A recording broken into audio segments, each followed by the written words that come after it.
Hello नमस्कार friends. Education analysis के इस यूट्यूब चैनल पर आप लोग का हार्दिक स्वागत है। आज हम लोग फिर से आपसे जुड़ रहे हैं और आज का क्लास है आपका वॉइस का।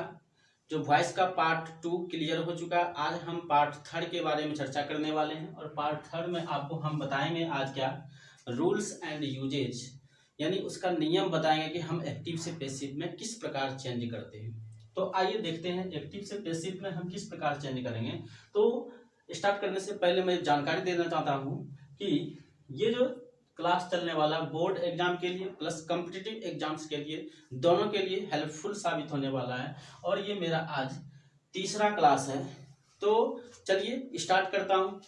क्या है आप ध्यान से देखेंगे इसको। सबसे पहला लिखा हुआ है कि एक्टिव वॉइस के ऑब्जेक्ट को पैसिव वॉइस में आप क्या बना देंगे, सब्जेक्ट बना देंगे।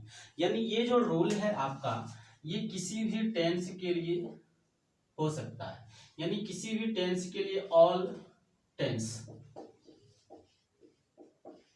यानी ये जो रूल हम आज पढ़ रहे हैं ये रूल पढ़ रहे हैं किसके लिए, तो सभी टेंस के लिए पढ़ने वाले हैं, ना कि हम सभी टेंस का अलग अलग बताएंगे। एक ही में हम सब क्लियर, यानी इतना जितना रूल है ये रूल को अगर आप पढ़ लेते हैं तो किसी भी टेंस के लिए आप बना सकते हैं एक्टिव से पैसिव। बट सेंटेंस को छोड़ के interrogative, negative interrogative, WH word, तो ये सब सारे सेंटेंस के अलावे आप जितने भी सिंपल टेंस के बारे में जानते हैं वो सारे सिंपल टेंस इस रूल्स पर बन जाएंगे आपका।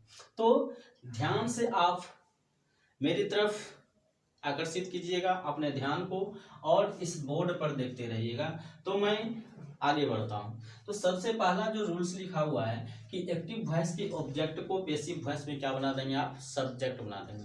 यानी एक्टिव वॉइस का एक एग्जांपल हम लिए हैं, आई ईट ए मैंगो।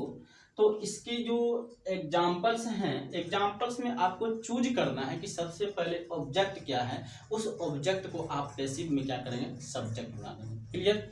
चलिए सेकंड पर चलते हैं। यदि एक्टिव वॉइस में पहले से कोई ऑक्सिलरी वर्ब मौजूद रहेगा तो उसका भी आपको उचित प्रयोग करना है। क्या करना है, अगर देखेंगे कि एक्टिव वॉइस का जो सेंटेंस है उसमें यदि आपका पहले से कोई ऑक्सिलरी वर्ब है तो उसका भी उचित प्रयोग आपको करना है। वो डिपेंड करेगा टेंस पर आपका।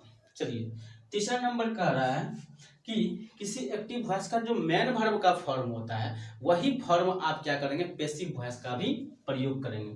तो देखते हैं एक्टिव वॉइस का जो मेन वर्ब है पैसिव वॉइस का बी फॉर्म भी वही प्रयोग होगा। यदि एक्टिव वॉइस का V1 या V5 है मेन वर्ब तो आप क्या करेंगे, बी करेंगे, एम आर इज, ये चारों का प्रयोग आप करेंगे। चलिए यदि एक्टिव वॉइस का मेन वर्ब V2 है तो आप पैसिव में बी फॉर्म क्या प्रयोग करेंगे, वाई तथा वेयर प्रयोग करेंगे। यदि एक्टिव वॉइस का मेन वर्ब आपका V3 है तो पैसिव वॉइस का बी फॉर्म आप क्या प्रयोग करेंगे, बीन करेंगे। यदि एक्टिव वॉइस का मेन वर्ब आपका V4 है तो आप पैसिव वॉइस का बी फॉर्म क्या प्रयोग करेंगे, बीइंग प्रयोग।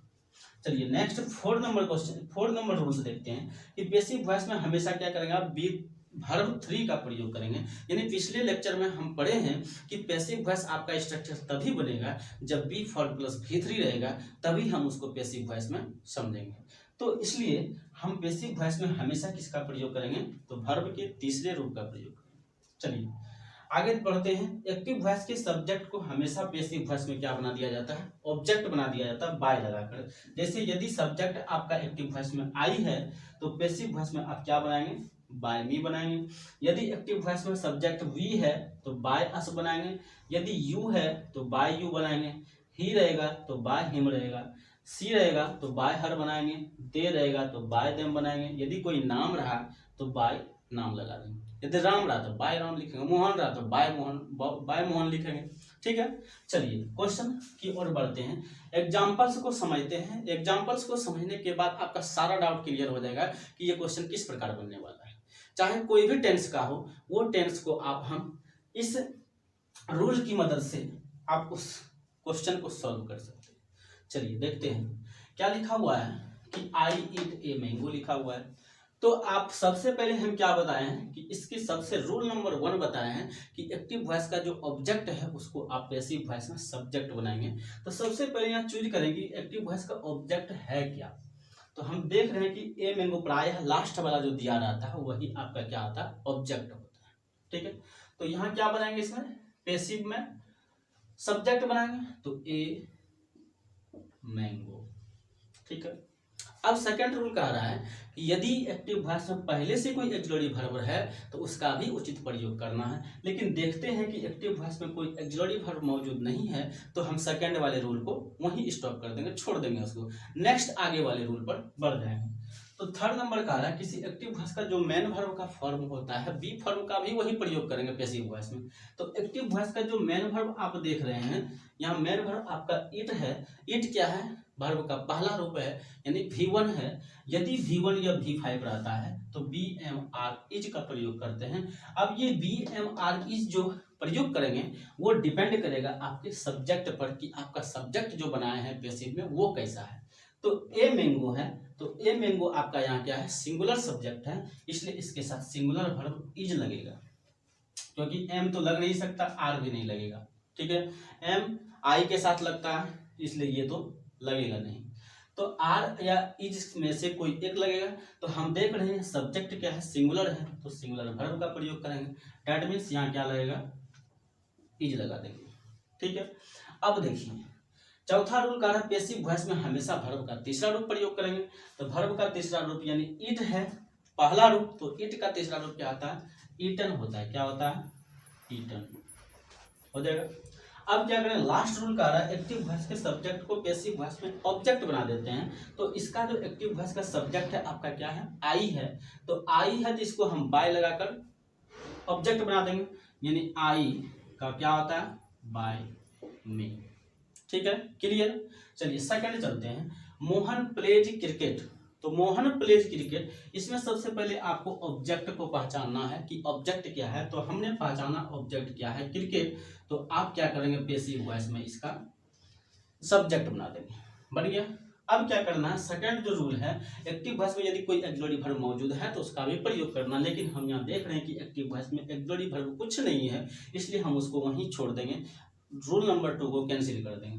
रूल नंबर 3 की ओर बढ़ेंगे, देखेंगे कि सबसे पहले वर्ब जो है, ये वर्ब आपका कौन सा रूप है, तो प्लेज लिखा हुआ, डेट मीन्स क्या, V5 है, यानी वर्ब का पांचवा रूप है। यानी किसी भी मेन वर्ब में अगर एस या ईएस लगाते हैं तो वर्ब का पांचवा रूप बन जाता है, यानी वर्ब का पांचवा रूप है। डेट मीन्स वर्ब V1 या V5 रहता है तो BMR इज लगाते हैं, तो क्रिकेट के अनुसार क्या लगेगा, आपका इज लगेगा। क्या लगेगा, इज। अब तीसरा रूल, चौथा रूल चलते हैं कि हमेशा वर्ब का 3 प्रयोग करते हैं, यानी प्लेज का तीसरा रूप क्या होता है, प्लेड। प्लेड। अब क्या करते हैं, लास्ट रूल, नाम है तो यानी सब्जेक्ट में नाम लिखा हुआ है तो बाय लगाकर नाम दे देंगे, यानी बाय मोहन। ठीक है, क्लियर। चलिए नेक्स्ट क्वेश्चन की ओर बढ़ते हैं, he cut the tree. He cut the tree, तो ही कट द ट्री में सबसे पहले ऑब्जेक्ट को पहचानिए आप, क्या है, द ट्री, द ट्री। ठीक है, सब्जेक्ट बना दिए। अब क्या करना है, इसमें देखना है कि ऑक्सिलरी वर्ब है या नहीं है।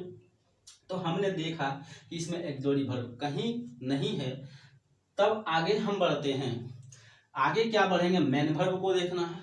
मेन वर्ब ये कौन सा रूप है, कट का तीसरा रूप है, पहला रूप है, क्या है, तो ये कट जो है ये दूसरा रूप है। ये तीसरा रूप तभी होगा जब कि कोई मेन वर्ब तीसरा रूप तभी होता है जब उसके साथ हैज या हैव या हैड तीनों में से कोई एक साथ लेकर आता है, तभी वो समझेंगे ये क्या है, वर्ब का दूसरा रूप है। डेट मीन्स यहाँ V2 है। जब V2 रहता है तो आप वाज या वेयर का प्रयोग करेंगे। क्या करेंगे, वेज या वेयर का।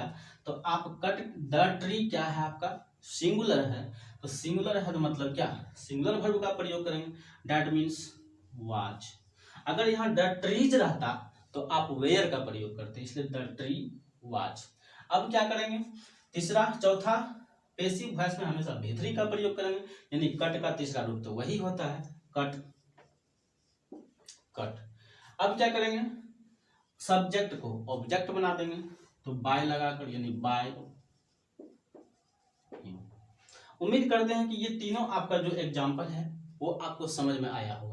हम नेक्स्ट क्या करते हैं, इसके आगे वाले एग्जाम्पल को हम नेक्स्ट वीडियो में बता देंगे आपको, जो कि हम क्या करते हैं, एक एक क्वेश्चन का सीरीज लेंगे, एक्सरसाइज बाय एक्सरसाइज ऑक्सफोर्ड या कोई भी बुक से उसको उठाएंगे और आपको एक एक करके उसको हम समझाएंगे, उसका सॉल्यूशन बताएंगे, तब जाके आपको आगे क्लियर होगा। उम्मीद करता हूँ ये जो तीनों एग्जाम्पल हम ये रूल्स की मदद से आपको बताए हैं वो समझ में आया होगा। यदि इस वीडियो को आप देखते हैं तो मैं 100% गारंटी लेता हूं कि आपको जरूर एक्टिव वॉइस से पैसिव वॉइस चेंज करने आ जाएगा।